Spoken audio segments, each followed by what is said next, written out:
Bueno, hola chicos, espero que estén muy bien. Bueno, el día de hoy estamos con equilibrio,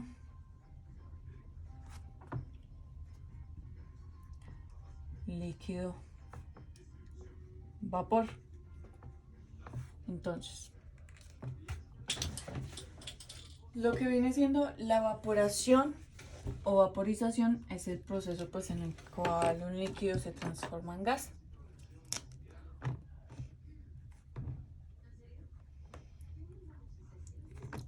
Transformación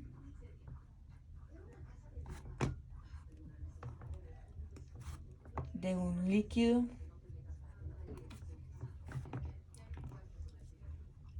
en gas. Entonces, todos sabemos que pues la evaporación depende de la temperatura. Entonces, si nosotros viéramos, digamos, el comportamiento de un líquido con respecto a la temperatura, si nosotros, pues obviamente aumentamos, pongámoslo acá, número de moléculas y energía cinética. Entonces,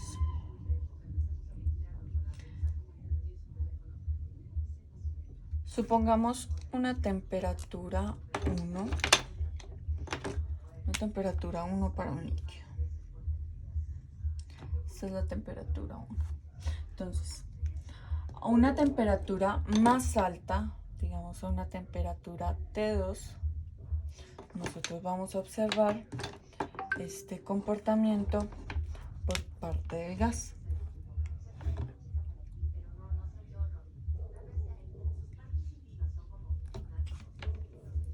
Entonces la curva se va a aplanar a medida pues que la temperatura sea más alta.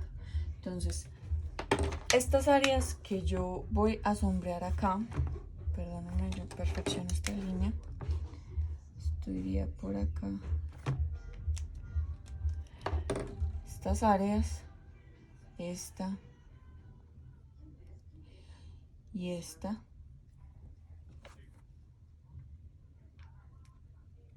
representan el número de moléculas que poseen energía cinética igual o mayor que cierta energía cinética en específico.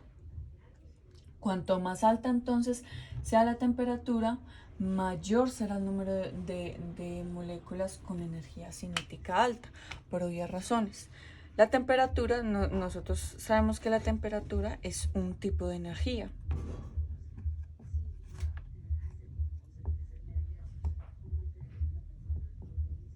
En específico térmica. Esta energía, pues al aplicársela a unas moléculas líquidas, va a generar que ellas ganen energía cinética o energía de movimiento. Entonces ellas van a comenzar a desplazarse hacia todas las direcciones. Aumentando, pues por obvias razones, la cantidad de moléculas con alta, por así decirlo, energía cinética. Eso por este lado. Entonces, dentro de esto entra lo que viene siendo calor molar de vaporización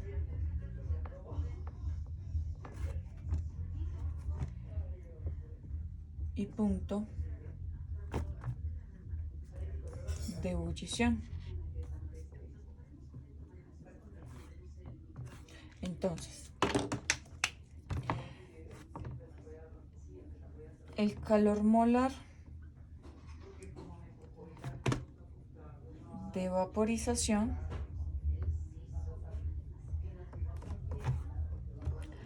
o delta HVAP. Delta H, esta delta H representa entalpía, para que sepan. Entonces, este calor molar de vaporización es una medida de la intensidad pues, de las fuerzas intermoleculares que se ejercen en un líquido. Pues esta propiedad se define como la energía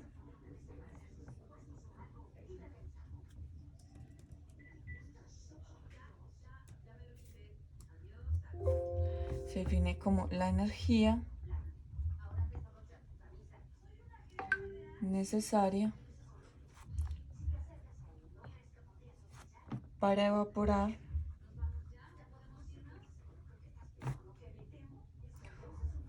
un mol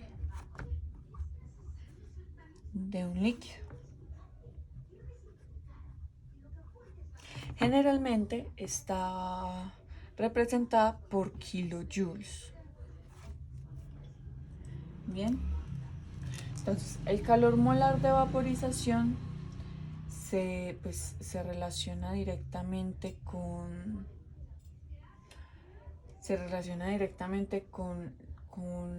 la intensidad o la fuerza de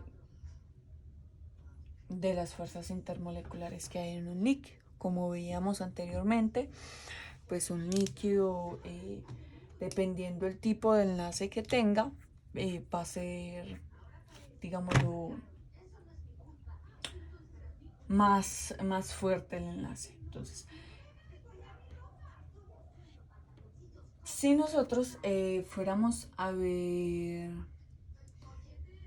la presión de vapor con respecto a la temperatura de un líquido, pongamos lo que aparece en el libro.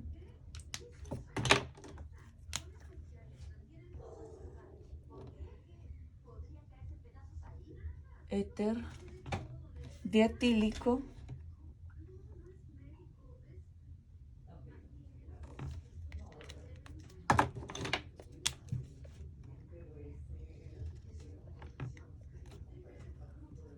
agua y pongamos por acá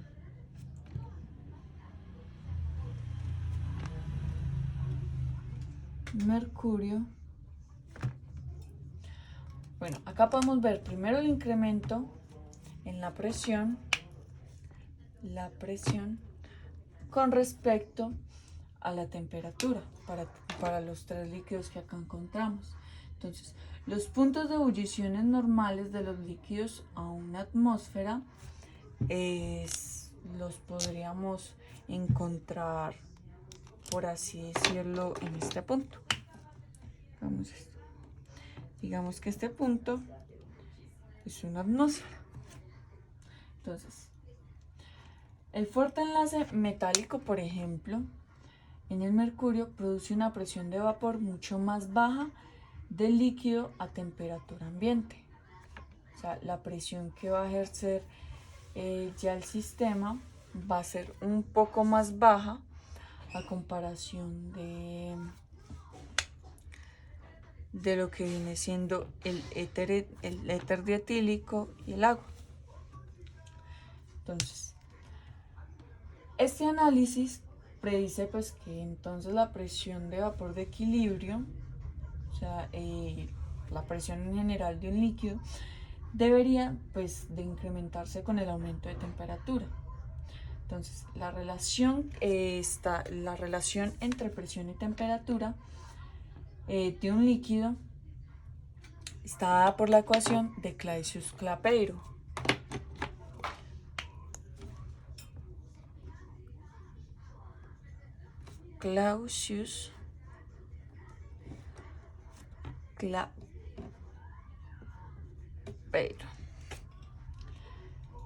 El cual establecía que el logaritmo natural de la presión es igual a menos la relación de la entalpía de vaporización o el calor molar de vaporización sobre la constante de los gases por la temperatura más C, que es una constante. Entonces, si nosotros vemos esta ecuación de otra manera, nosotros encontraríamos que esa es la ecuación de la recta. ¿Por qué? Porque lo que viene siendo el logaritmo natural de P representaría Y, lo que viene siendo menos la variación de la entalpía de vaporización sobre R representaría la pendiente, 1 sobre temperatura representaría X y la constante representaría B, que sería el intercepto. Entonces, así estaría la ecuación. Esta es la ecuación de la recta. Entonces, al medir pues la presión de vapor de un líquido a diferentes temperaturas y elaborar una gráfica de presión con respecto al inverso de la temperatura, nosotros podríamos ver lo que es la linealización de esta. Entonces, por ejemplo, ustedes veían que la presión con la temperatura para el agua a nosotros nos daba esta curva, pero si nosotros linealizamos el sistema con respecto a la presión y el inverso de la temperatura, vamos a ver que ya el comportamiento del agua no está dado por una curva, sino que está dado por una línea recta. Perdón, una línea recta. Es el inverso de la temperatura. Acá el logaritmo natural de P. Porque son las dos componentes, Y y X. Entonces podríamos ver la linealización de la ecuación. Entonces, la pendiente de la recta ya sabemos que va a corresponder a menos la variación de la entalpía de vaporización sobre la constante de los gases. Se supone pues que esta entalpía de vaporización es independiente de la temperatura. Entonces, si conocemos los valores de la entalpía de vaporización y la presión de un líquido a una temperatura pues establecida, se puede utilizar la ecuación de Clausius-Clapeyron para calcular la presión de vapor del líquido a otra temperatura totalmente distinta. Entonces tendríamos condiciones de temperatura 1, temperatura 2, copiámoslo acá. Tendríamos condiciones de temperatura 1 y temperatura 2 como de presión 1 y presión 2. Esto conociendo la variación de la entalpía de vaporización y la presión del líquido.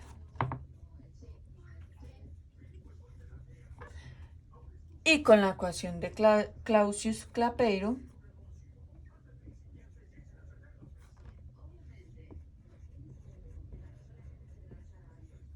nosotros podríamos, digamos, determinar la relación de las dos condiciones distintas. ¿De qué manera? Simplemente el logaritmo natural de la presión 1 va a ser igual a menos la variación de la entalpía de vaporización sobre la constante de los gases por la temperatura 1 más la constante. Y la segunda condición pues sería el logaritmo natural de la presión 2 igual a menos la variación de la entalpía de vaporización sobre la constante de los gases por la temperatura 2 más la constante. Entonces, si hacemos nosotros entonces pues la relación, voy a hacerlo todo con azul porque se me acabaron los marcadorcitos. ¿Sí? Bien. Entonces, si nosotros hacemos la relación de estas dos ecuaciones, resultaría, digamos, logaritmo natural de la presión 1 menos logaritmo natural de la presión 2 va a ser igual a menos la entalpía de vaporización sobre la constante de los gases por la temperatura 1 menos abro paréntesis, menos la entalpía de vaporización, perdón, me faltó la H, la entalpía de vaporización sobre R por la temperatura 2. ¿Cómo está esta relación? Es como si ustedes cogieran esta ecuación, digamos, no sé, esta primera o esta segunda ecuación, cualquiera de las dos. Como si cogieran esta ecuación y la reemplazaran en función de C, de la constante. Entonces, si la reemplazásemos en función de la constante, esto nos quedaría más y esto sería igual. Entonces, simplemente reemplacen esta sección en C. Vamos a hacerlo pues paso por paso. Entonces, nos quedaría que el logaritmo natural de la presión 1 va a ser igual a menos la variación de la entalpía de vaporización sobre R por la temperatura 1 más, tenemos logaritmo natural de la presión 2 más la entalpía de vaporización sobre R por T2. Acá, ¿qué hacen? Acá conservan el signo de la ecuación. ¿De qué manera? Ley de los signos. Menos por menos. Ahí conservan la ecuación de los signos. Entonces, despejan, digamos, la ecuación entre el logaritmo de la presión 1, logaritmo natural de la presión 1, menos logaritmo natural de la presión 2. Entonces va a ser igual a menos la variación en la entalpía de vaporización sobre R por T1 menos, paréntesis, menos entalpía de vaporización sobre R por T2. Esta conservación de los signos la hacen para lo siguiente que vamos a ver, por así decirlo. Entonces, ya teniendo esta relación, simplemente digamos que podemos sacar un factor común. Entonces, tendríamos logaritmo natural de la presión 1 menos logaritmo natural de la presión 2 va a ser igual. ¿Cuál sería el factor común? Pues la entalpía de vaporización sobre R. Entonces, la entalpía de vaporización sobre la constante de los gases por, abro paréntesis. Me estoy llevando los signos. Podríamos ponerlo ya con los signos sin conservarse. Entonces, esto quedaría, menos por menos da más, entonces 1 sobre T2 más y menos 1 sobre T1. Si lo ven, menos 1 sobre T1 y menos por menos más 1 sobre T2. Que es, reescribiéndolo para que digamos sea más bonito,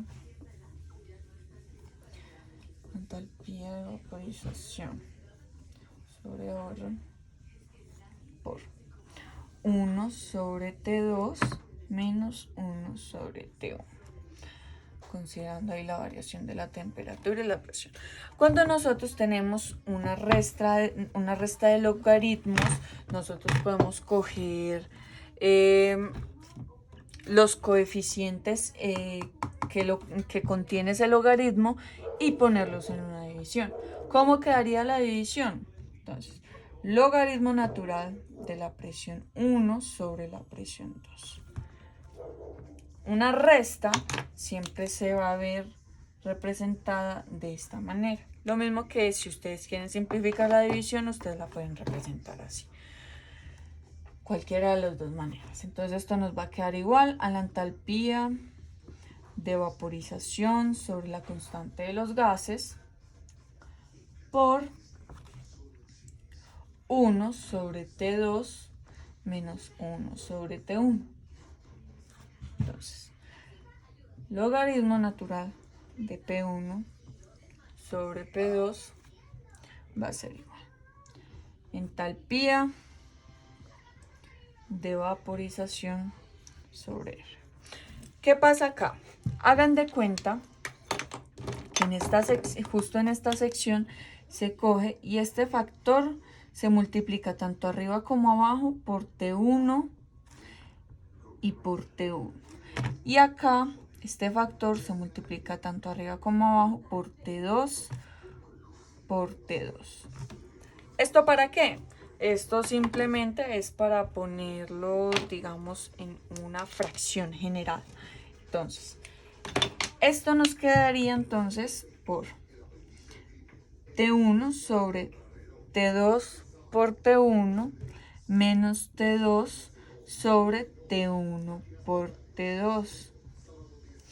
Factor común ahí, entonces logaritmo natural de P1 sobre P2 va a ser igual entalpía de vaporización sobre la constante de los gases por T1 menos T2 sobre T2 por T1.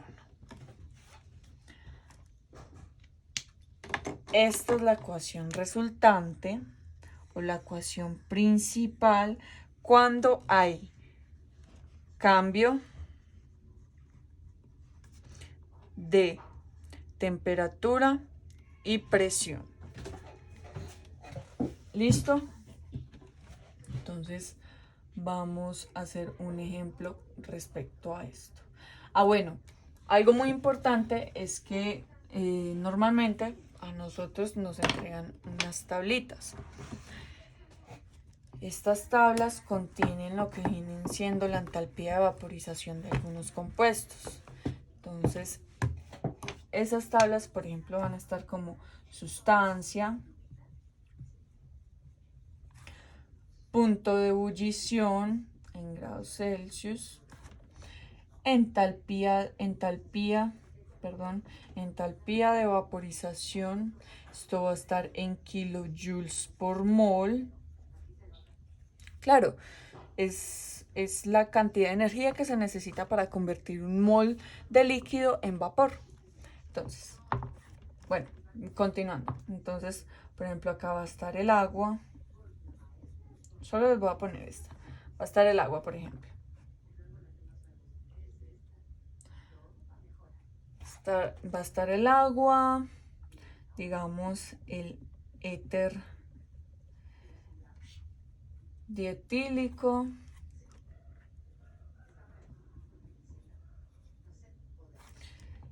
Y el etanol por el momento. Pongamos esos tres por el momento, que creo que son los que vamos a necesitar. Entonces, punto de ebullición del agua, ya sabemos que son 100 grados Celsius a condiciones estándar.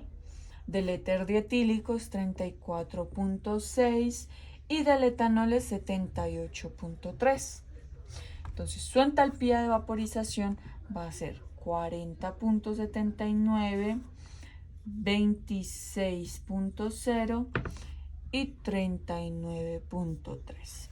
Miren que la temperatura de ebullición va disminuyendo con respecto a la entalpía. La entalpía, de vaporización va disminuyendo con respecto al punto de ebullición, a pesar de que se diga pues que no depende de la temperatura esta entalpía de vaporización. Entonces, estos datos anótenlos. Anótenlos.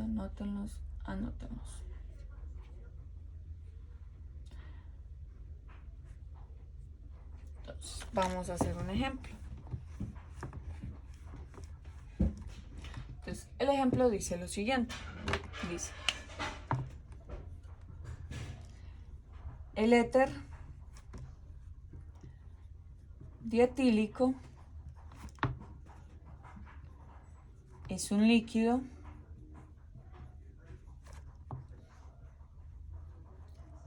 orgánico volátil y muy inflamable.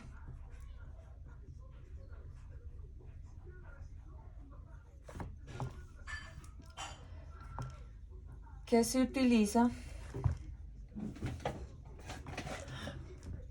se sí, sí, es el tablero, perdón. Que se utiliza como disolvente.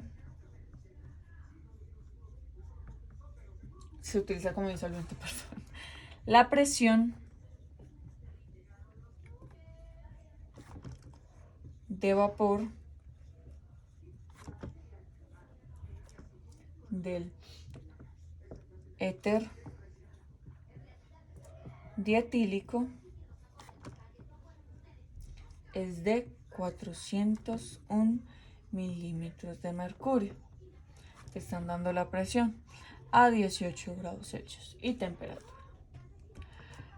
Calcule su presión de vapor a 32 grados Celsius. Bien. Temperatura 1 va a estar a 18 grados Celsius. Ya sabemos que cuando nosotros estamos hablando en términos de energía, de gases o de líquidos, todas las temperaturas las vamos a tener que cambiar a Kelvin. Entonces, 18 más 273.15. Esto va a quedar 291.15 Kelvin. Presión 1 va a estar 401 milímetros de mercurio, pero sabemos pues que normalmente la presión está representada es en atmósferas, pero pues en este caso no hay tanto problema porque no nos están especificando que lo pasemos a una unidad en específico. Bien. La presión 2, la temperatura 2, entonces son 32 grados Celsius que tenemos que pasar a Kelvin, entonces son 32 más 273.15. Esto nos da 305.15 Kelvin.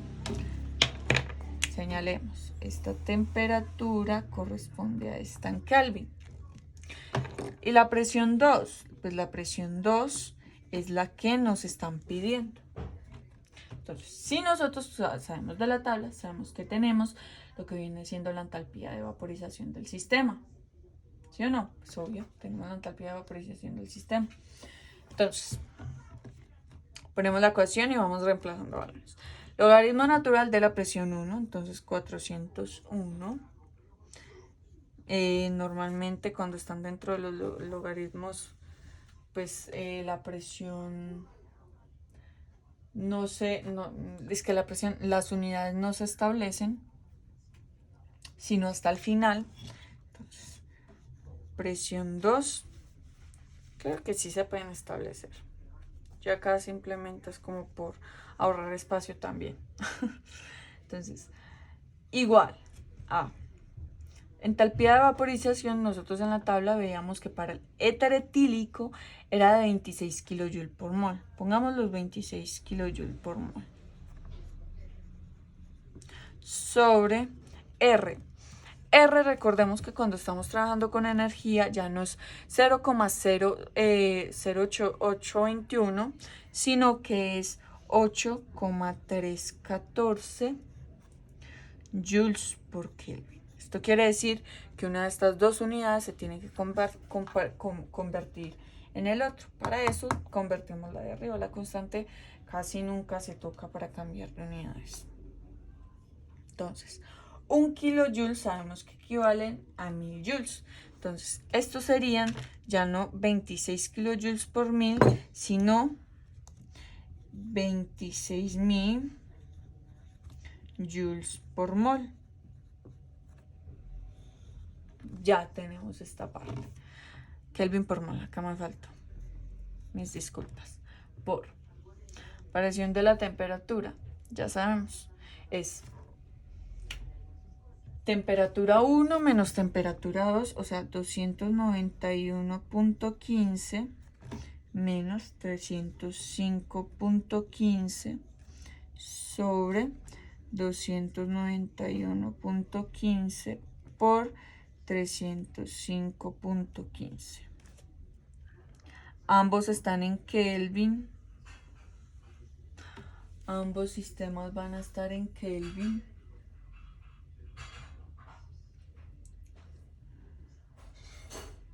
Entonces, hacemos el cálculo. Logaritmo natural de 401 sobre presión 2. Ahora sí podemos poner los milímetros de mercurio, perdón. Igual. 26.000 dividido 8.314 por 291.15, que es la temperatura 1 menos la temperatura 2, sobre la multiplicación de la temperatura 1 por la temperatura 2. Esto nos va a dar a menos 0,4928. Todas estas unidades se van a cancelar. Estas unidades se van a cancelar, el joule se va con joules, el mol se van con mol y los kelvin se van con los kelvin del sistema. Entonces, cuando nosotros tenemos, digamos, esta igualdad, nosotros podemos eliminar los logaritmos haciendo exponente. Entonces, si nosotros ponemos exponente del logaritmo natural, exponente se va a cancelar con el logaritmo y nos va a quedar, entonces, elevado al exponente, voy a borrar el enunciado, nos va a quedar 401 milímetros de mercurio sobre la presión 2 igual a exponente a la menos 0,4928. Entonces, exponente a la menos 0,4928 nos va a dar, entonces, 401 milímetros de mercurio sobre la presión 2 igual a 0,6109.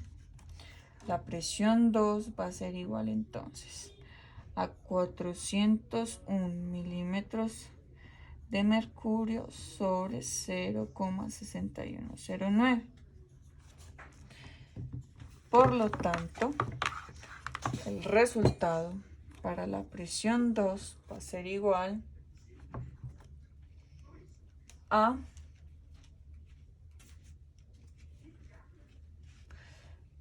401 dividido 0,6109, 656, perdón, 656,4086 milímetros de mercurio.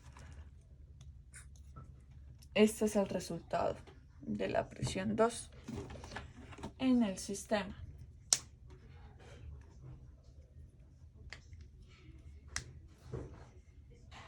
Y es lógico porque la temperatura aumentó, entonces si la temperatura aumenta, la presión también va a aumentar. Quiere decir, son directamente proporcionales.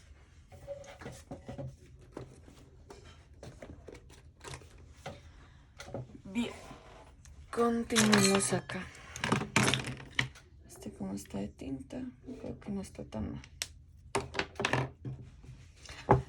Les voy a dejar un ejercicio de práctica que dice, este me lo tienen que resolver. La presión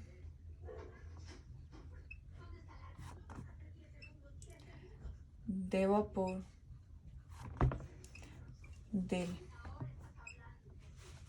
etanol, ustedes ya tienen los valores de la tablita,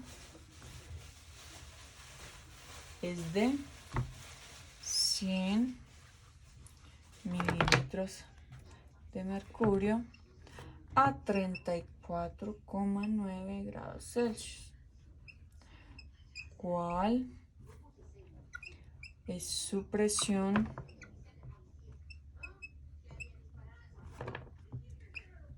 de vapor a 63.5 grados Celsius. Ya sabemos, el delta H está en la tabla, pero igual el delta H o la entalpía de vaporización del etanol es de 39,3 kilojoules por mol. Se los dejo ahí un momentito, unos 5 segunditos. Recuerden, este es el equilibrio líquido-vapor.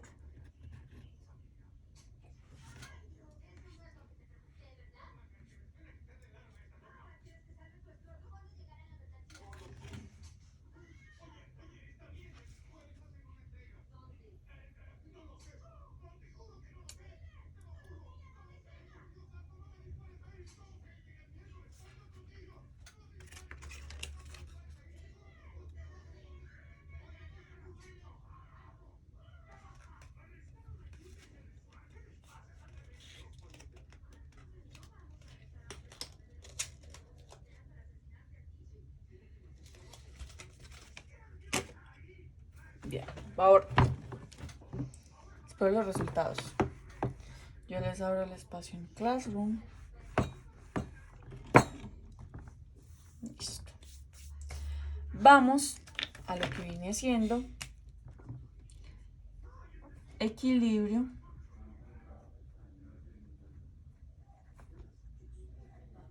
sólido-vapor. Ustedes saben que nosotros podemos pasar de sólido a vapor. Por ejemplo, existe un equipo llamado liofilizador. Un liofilizador lo que hace es mantener presiones muy bajas mientras usted tiene una muestra, una temperatura de menos 80 grados Celsius, y el sistema usted le va a mantener una temperatura de menos 53 grados Celsius. Entonces, a las bajas presiones va a comenzar a generarse lo que conocemos como sublimación, pasar de sólido a vapor. Eso es un dato interesante para que sepan. Entonces, sabemos que el estado sólido puede pasar a vapor y que viceversa el vapor puede pasar a sólido. Entonces, el proceso en el cual las moléculas pasan, cambiemos el color pues, de la flechita para que diferenciemos.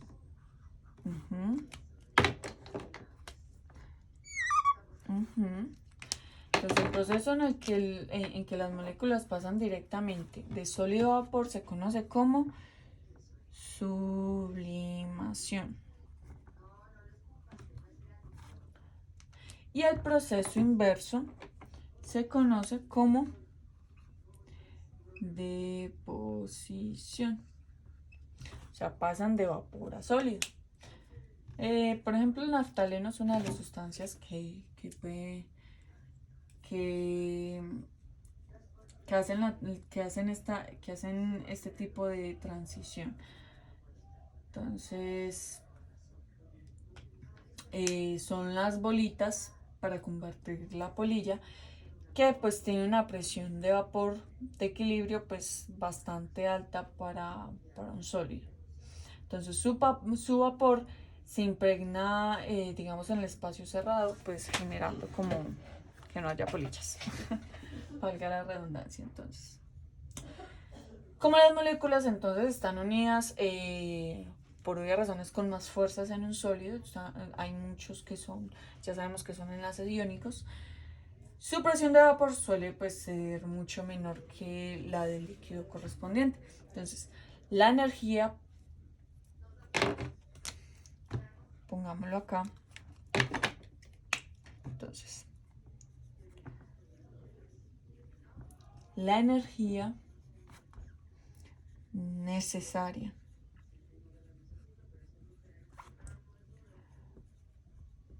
para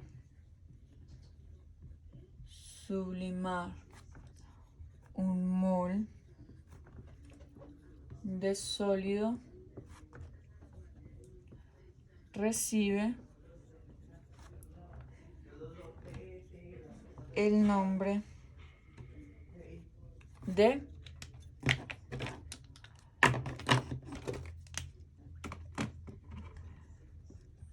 calor molar de sublimación.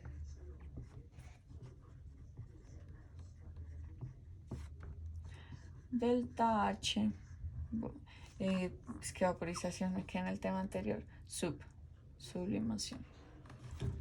Entonces,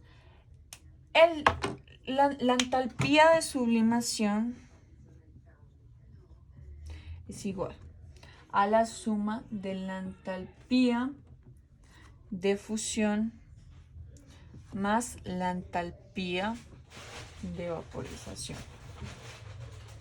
Esta es una demostración de la ley de Hess. Entonces, la entalpía o cambio de calor para todo el proceso es la misma si la sustancia pasa directamente de sólido a vapor. Si pasa el cambio, si pasa en cambio de sólido a líquido y luego a vapor, pues el cambio o la entalpía va a ser igual, de igual manera. Esto, como si ustedes observan, acá no hay variación de la temperatura. Quiere decir que en este sistema la temperatura es constante. Quiere decir no varía.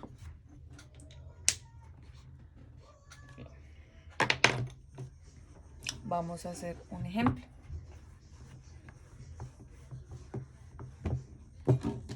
Entonces, dice el ejercicio.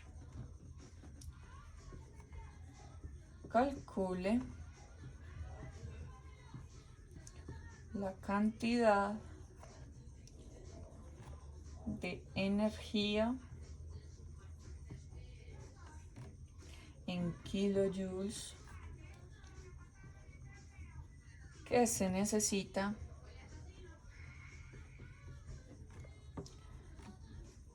para calentar 346 gramos de agua líquida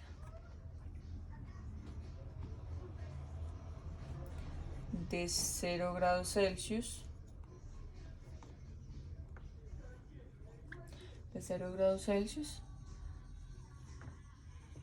a 182 grados Celsius. Suponga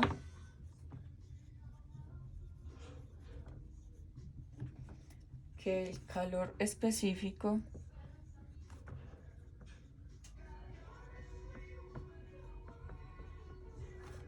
del vapor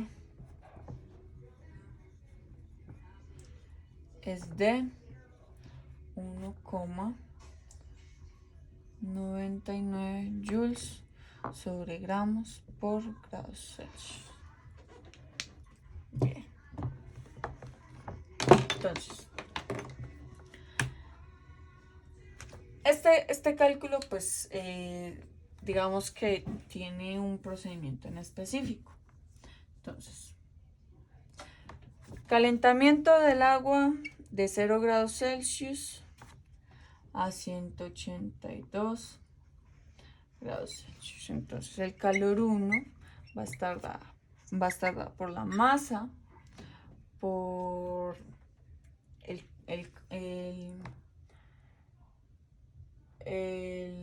calor específico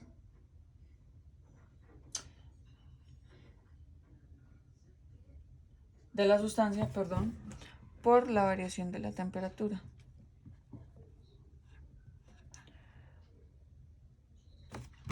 Entonces, esto va a ser igual. La masa no la están dando, son 346 gramos por el calor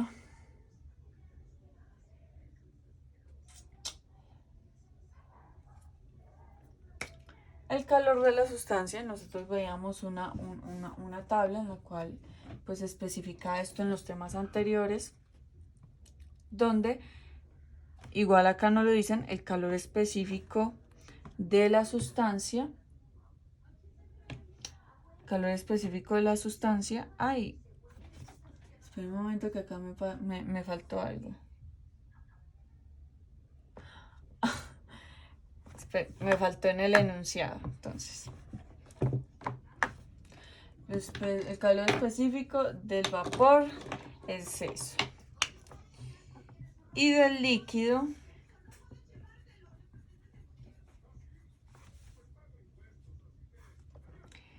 es de 4,184 joules sobre gramos por grado Celsius en todo el intervalo de líquido.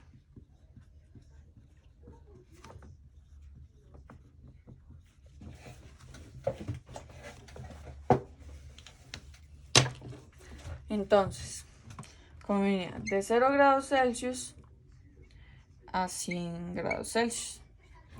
Entonces el calor 1 va a estar dado por la masa, por el calor específico, por la variación de la temperatura. Entonces el calor 1 va a estar dado por 346 gramos. De 0 a 100 grados Celsius, nosotros sabemos que va a estar como un líquido. Entonces, como va a estar como un líquido, el calor específico va a estar de esta manera. Entonces, esto es por 4,184 joules sobre gramos por grado Celsius. Por la variación de la temperatura, como esta unidad está en grados Celsius, la podemos dejar en grados Celsius, entonces son temperatura final menos inicial, quiere decir 100 grados Celsius menos 0.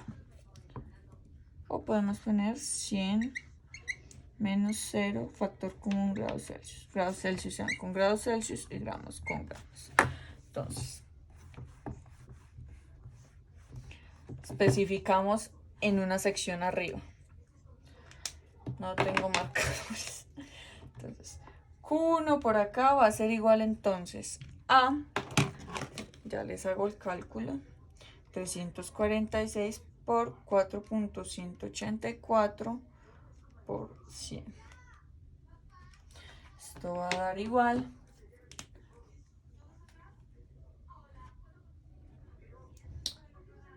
a 144.766.4 joules y ya.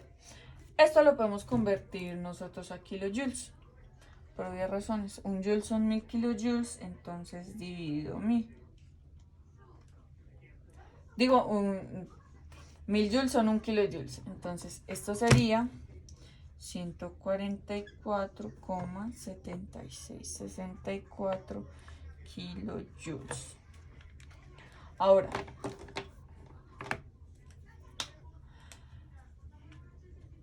digamos que ya esté a 100 grados Celsius, o sea que los 346 gramos se están evaporando a 100 grados Celsius, ya el cálculo va a ser el siguiente. Entonces, el calor 2 del sistema va a ser igual, ahora de acá, a los 346 gramos de agua por, como nosotros, digamos, en este caso tenemos un gas, utilizamos entonces la entalpía de vaporización. Entonces, para hallar el calor, nosotros tendríamos que hacer una relación de moles, de cantidad de moles, por la entalpía de vaporización. Que la entalpía de vaporización, según la tabla, es de 40,79 kilojoules por mol. La tabla anterior, chicos. Entonces, el calor 2 va a ser igual a 346 gramos por el peso molecular de esto, que según la tabla periódica que nosotros tenemos establecida. Denme en un momento, yo hago el cálculo en un momentico, que son 15,994 más 1.00794 por 2. Estos son 18,0153 gramos por mol de agua. Esto sabemos que es para el agua. Por la entalpía de vaporización. Entonces, acá sería 46,79 kilojoules por mol. No se me confundan en esta sección. Como nosotros necesitábamos los moles, nosotros sabemos que el peso molecular nos permite pasar de gramo a mol y de mol a gramo. Y tenemos gramos.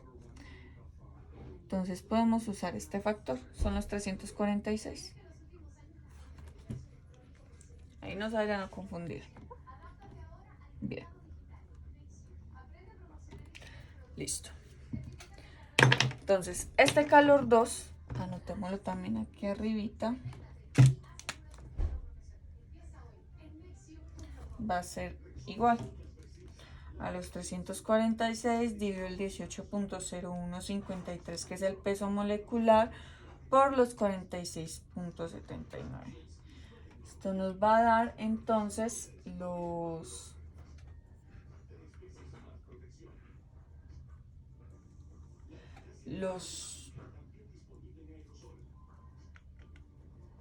un momento, 346 por 46,79 dividido 18,0153. Sí, está bien. 898,6439 kilojoules. Miren las unidades ahí. Listo. Tenemos el calor 2. Luego podemos hacer el cálculo del calentamiento ya del vapor de 100 grados Celsius a 182 grados Celsius. Estos cálculos los podemos hacer porque nos están dando el calor específico cuando es vapor y cuando es líquido. Y porque tenemos la entalpía de vaporización también del sistema cuando el agua ya es vapor. Por eso está acá. Esto es cuando ya es vapor. Esto es cuando es líquido.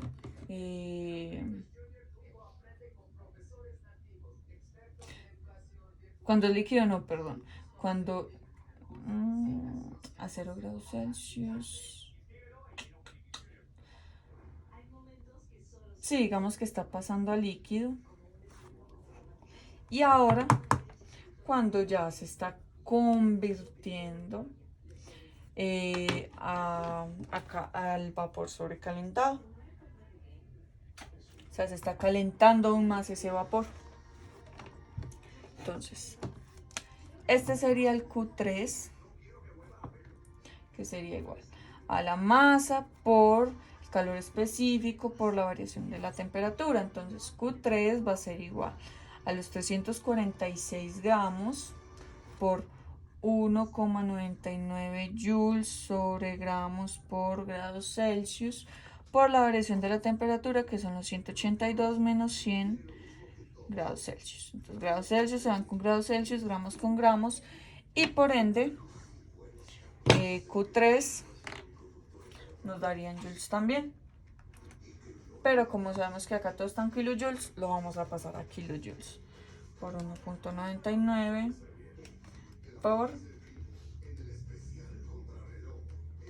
182 menos 100, que esto daría 56.000, perdón, 460,28 joules. Y de joules a kilojoules sabemos que 1000 joules son 1000 kilojoules. Entonces Q3 va a ser igual a 56,4603 kilojoules. Esto es cuando está vapor sobre calentado. Bien, entonces el calor o la energía global requerida, calor global, que es lo que nos piden, que es la energía, la cantidad de energía que se necesita para calentar esos 346 gramos, es la suma del calor 1 más el calor 2 más el calor 3. Por eso es importante tenerlos en las mismas unidades. Esto es cuando está en líquido, esto es cuando está en vapor y aquí es cuando está el vapor sobrecalentado. Entonces el calor global va a ser igual a la suma de estos tres valores, que sería 144.7664 más 898.6439 más los 56.4603. Estos serían 1099,8706 kilojoules. Este sería el calor global o el calor que se necesita para convertir esos 346 gramos en vapor. Espero les haya quedado claro. Vamos a dejar el segundo ejercicio.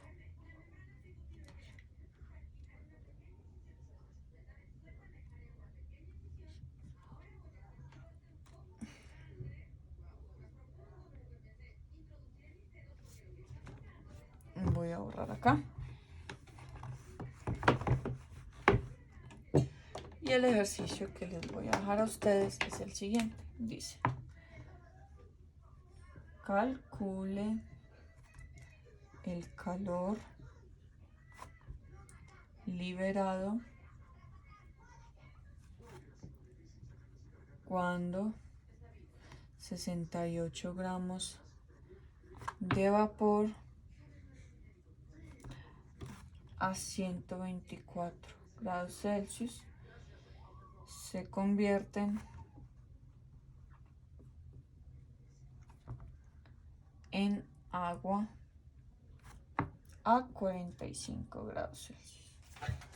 Este es exactamente el mismo proceso, solo que a la inversa. Espero les haya quedado claro el tema y, chicos, que les rinda con ese trabajo final. Y recuerden que estos ejercicios son para entregar. Hasta luego. Y muchas gracias por ver el video.